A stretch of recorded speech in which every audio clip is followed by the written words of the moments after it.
श्री राधे।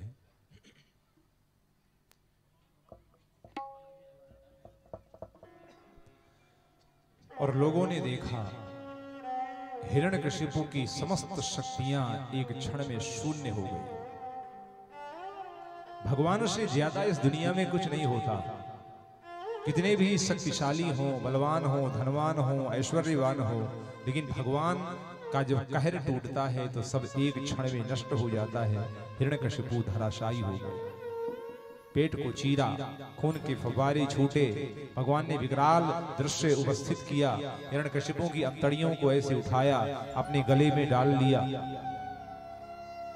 और प्रहलाद थर थर कांपता हुआ शरीर बच्चे का, 5 साल का तो है, उसने भगवान के उस रूप को देखा है जिसमें करुणा छलकती थी।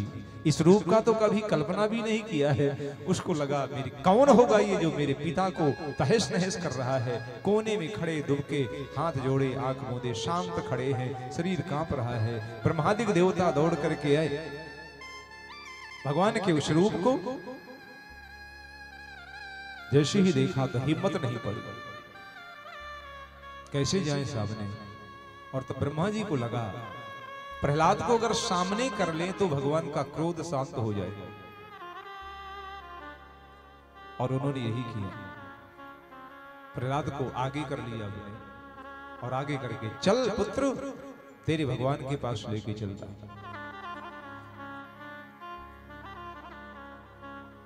और प्रहलाद आगे को बढ़े। भगवान नृसिंह ने प्रहलाद को देखा। जब तक प्रहलाद को नहीं देखा था तब तक नृसिंह की आंख में क्रोध के अंगारे बरस रहे थे, दांत खिटखिटा रहे थे, अपने उन नखों से पृथ्वी को कुरेद रहे थे। ऐसा लग रहा था जैसे प्रलय होने वाली है। लेकिन जहां भगवान नृसिंह ने प्रहलाद को देखा तो उनके हृदय का जितना भी रोष था, जितना भी क्रोध था, जितना भी कोप था, वो सब भगवान की आंख से प्रेम के आंसू बन करके निकल पड़ा। झरझर आंसू बहे भगवान के। दौड़े और दौड़ करके प्रहलाद को ऐसे उठाया, उठा करके छाती में लगाया। और जब हृदय से प्रहलाद का स्पर्श हुआ तो प्रहलाद को याद आया, ये तो वह हृदय है जिसने मुझे पहाड़ से गिरने से बचाया था। और तब प्रहलाद ने पहचाना ये कोई सिंह नहीं है, ये मेरे नारायण है। तब पहचाना प्रेमी को अपने प्रियतम के स्पर्श की पहचान होती है, रूप की पहचान तो कोई भी कर सकता। और प्रहलाद दुबक गए भगवान नृसिंह के वक्षस्थल में। भगवान ने पूछ लिया, प्रहलाद तुम्हें कष्ट है ना? मैंने तुम्हारे पिता को मारा है। प्रहलाद ने कहा, हाँ महाराज, मेरे पिता को आपने मुझसे दूर किया है। मैं आपसे निवेदन करता हूं, आपसे प्रार्थना करता हूं प्रभु, मेरे पिता के द्वारा किए गए पापों के कारण यदि उनको नरक मिला हो तो मेरी प्रार्थना है मेरी आपसे, मेरे पिता को नरक से हटाकर स्वर्ग भिजवा दीजिएगा। बेटा हो तो प्रहलाद जैसा, इतना अभागा दुर्दांत बाप, लेकिन बेटा पिता को कहता है इनको स्वर्ग जाना चाहिए। भगवान मुस्कुराए, प्रहलाद अरे तेरे पिता को मुझे स्वर्ग भेजने की आवश्यकता नहीं है। जिस वंश में तेरा जैसा पुत्र पैदा हो जाता है उसकी 21 पीढ़ियां अपने आप स्वर्ग चली जाती है। बेटा तो चिंता मत कर, तेरे पिता को स्वर्ग ही मिलेगा। और इस तरह से हिरण्यकशिपु का वध भगवान ने कर दिया। नाश हो गया उस निशाचर का।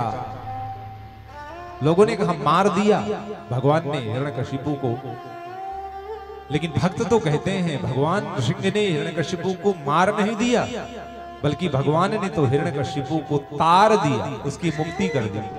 परमात्मा की मार में भी तार होता है। परमात्मा की चरण के शरण में मरण भी हो जाए तो भी जीव का तरण हो जाता है। ये सुंदर प्रसंग, दिव्य चरित्र भगवान श्री नृसिंह का आपने श्रवण किया। परम पुनीत पावन चरित्र है ये। व्यास जी लिखते हैं जो भी इस नृसिंह चरित्र का श्रवण करता है ना, उसको किसी प्रकार की बाधा नहीं सताती, उसके मन का भय समाप्त हो जाता है। एक उपाय भी है, अगर कहीं आपको रात के अंधेरे में जाना हो, आपको डर लग रहा हो, अकेले हैं, अंधेरे में जाना है, तो संत कहते हैं उस समय भगवान नृसिंह के रूप का स्मरण किया जाए, श्री नृसिंहाय नमः, नृसिंहाय नमः बोला जाए।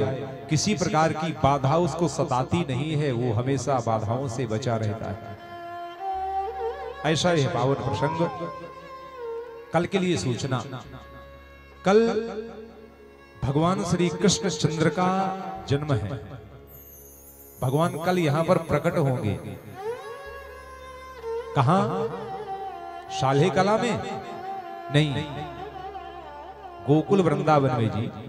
अरे आके देखना सही ना, आपको ये प्रांगण कल बिल्कुल वृंदावन जैसा दिखेगा, एकदम वृंदावन। उस समय अपने आप गाने लगोगे, वृंदावन धाम अपार जपे जा राधे राधे। कल भगवान कृष्ण का अवतार होगा, प्रभु श्री राम के अवतार की चर्चा होगी, भगवान वामन के अवतार की कथा होगी, भगवान की मोहिनी अवतार की कथा होगी, भगवान के कूर्म अवतार की चर्चा होगी, भगवान के अजित अवतार की कथा होगी। इसके अलावा भगवान के श्री हरि अवतार की कथा सुनेंगे आप लोग, गजेंद्र मोक्ष की भी कथा का श्रवण करेंगे। ऐसी परम पावनी दिव्य सुंदर कथाओं का श्रवण करते हुए आप अपने जीवन को धन्य बनाएं। इन्हीं शब्दों के साथ वाणी को विराम करने का प्रयास किया जाए। सुंदर पावन चरित्र। कल नंदोत्सव है, नंदोत्सव कहते हैं, नंदोत्सव। एक निवेदन है आप माताओं से, कल आप लोग कुछ प्रसाद लेके आइएगा। क्या लाना है? जिनके घर में दूध होता हो, दूध दही लेके आना, और जिनके यहां ना होता हो वो तो जरूर से जरूर लाना। अगले साल 2 गैया आपके यहां बंधी मिलेगी।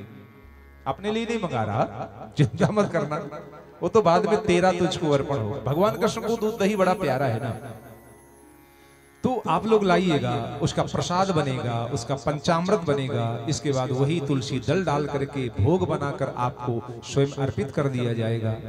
लाइएगा जरूर, आपकी सहभागिता लगेगी भगवान को भी कि मेरे जन्म की खुशी में साल्हे कला की जो देवियां हैं वो थोड़ा खुश हो रही हैं। भगवान को जताना भी तो पड़ेगा ना। इतने खुश हुए मर्तारा वाले की बेचारे एक दिन पहले ही आ गए। अरे भगवान की खुशी में अगर किसी को खुशी ना हो, भगवान के जन्म की खुशी में किसी को आनंद ना हो, प्रसन्नता ना हो, तो फिर वो इंसान किस बात का। आइएगा जरूर। सुंदर पावन दिव्य प्रसंगों का श्रवण करने के लिए मैं यजमानों से निवेदन करूं, आरती तैयार करें, और तब तक एक सुंदर सा प्यारा सा भजन हमारे दिनेश जी के द्वारा मस्ती में भरा हुआ भगवान के प्रेम रस से शराबोर आप लोग उसका श्रवण करें। तब तक आरती की तैयारी करते हैं। आप लोग आरती और प्रसाद लेकर ही यहाँ से बड़े प्रेम से प्रस्थान करेंगे। कल पुनः ठीक 12:30 बजे इस प्रांगण पर आप उपस्थित होकर के भगवान के पावन चरित्रों की दिव्य कथाओं का श्रवण करते हुए अपने को दिव्य बनाने का प्रयास करेंगे। Hello hello hello hello. एक बार जो रघुवर की नजरों का इशारा हो जाए, एक बार जो रघुवर की नजरों का इस तेरी लगन में खो जाओ, दुनिया से किनारा हो जाए, एक बार जो रघुवर की नजरों